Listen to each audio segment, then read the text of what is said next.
મુખ્યપ્રધાન હર્ષ સંઘવીની ટકોર અને દોડતું થયું છે તંત્ર।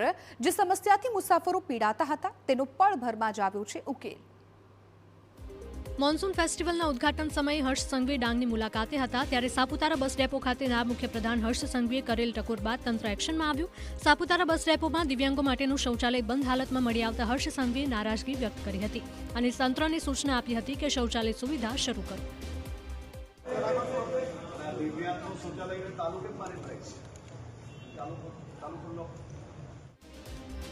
નાયબ મુખ્યપ્રધાનની ટકોર બાદ તંત્ર હરકતમાં આવ્યું અને તાત્કાલિક દિવ્યાંગો માટેના શૌચાલયની સુવિધા ફરીથી શરૂ કરી અને શૌચાલયમાં યોગ્ય સાફ સફાઈ કરાવવામાં આવી। જે બાદ સમગ્ર સ્થિતિનો રિપોર્ટ નાયબ મુખ્યપ્રધાન હર્ષ સંઘવીને અપાયો।